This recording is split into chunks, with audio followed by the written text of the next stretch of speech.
कामदा एकादशी वराह पुराण में भगवान श्री कृष्ण और महाराज युधिष्ठिर के संवाद में कामदा एकादशी का महात्म्य कहा गया है।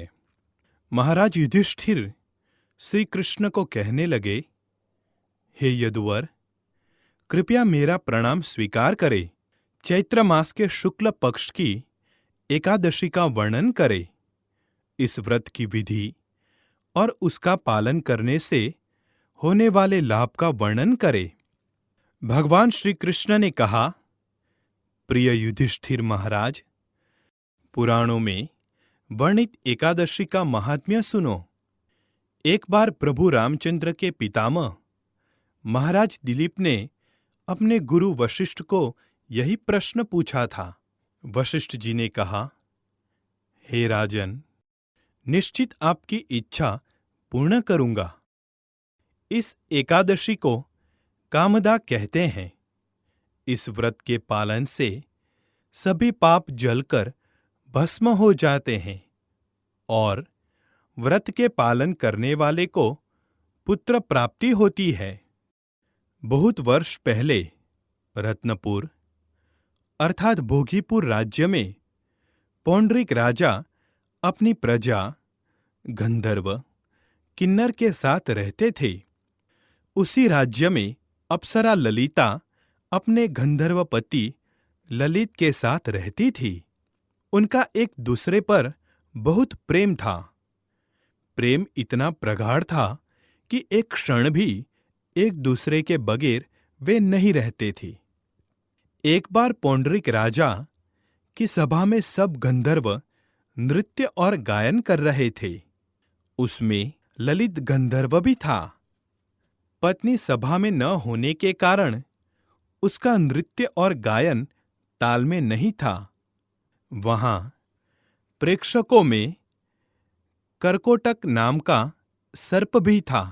उसने ललित के विसंगत नृत्य और गायन का रहस्य जाना और राजा को उसी प्रकार बताया। राजा बहुत क्रोधित हुए।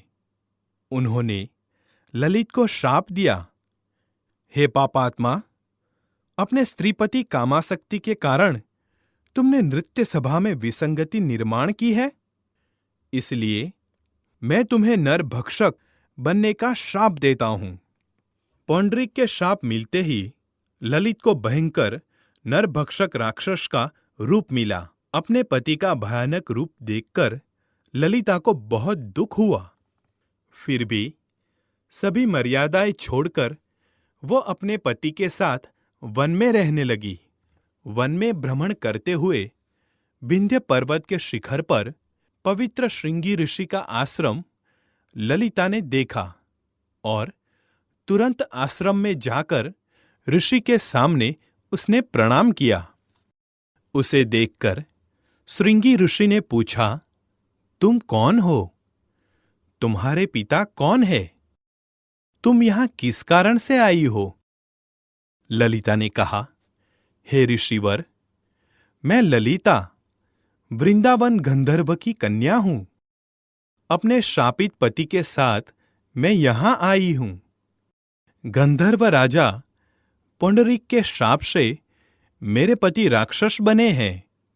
कृपया इस श्राप से मुक्ति मिलने का उपाय कथन करे, जिस प्रायश्चित से मेरे पति की राक्षसी योनि से मुक्तता हो। ललिता की नम्र विनंती सुनकर श्रृंगी ऋषि ने कहा, हे गंधर्व कन्या, कुछ ही दिनों में चैत्र मास के शुक्ल पक्ष की कामदा एकादशी आएगी। इस व्रत का तुम कठोर पालन करो और तुम्हें मिलने वाला सभी पुण्य अपने पति को अर्पण करो, जिससे वो इस शाप से मुक्त हो जाएंगे। ये एकादशी सभी इच्छा पूर्ण करने वाली है। हे राजन, ऋषि के कहने अनुसार ललिता ने आनंदपूर्वक और कठोरता से इस व्रत का पालन किया। द्वादशी के दिन भगवान वासुदेव और ब्राह्मणों के समक्ष उसने कहा, मैंने अपने पति की श्राप से मुक्तता कराने के लिए इसका पालन किया है। इस व्रत के प्रभाव से मेरे पति शाप मुक्त हो जाएं। और आश्चर्य नरभक्षक ललित पुनः गंधर्व बना।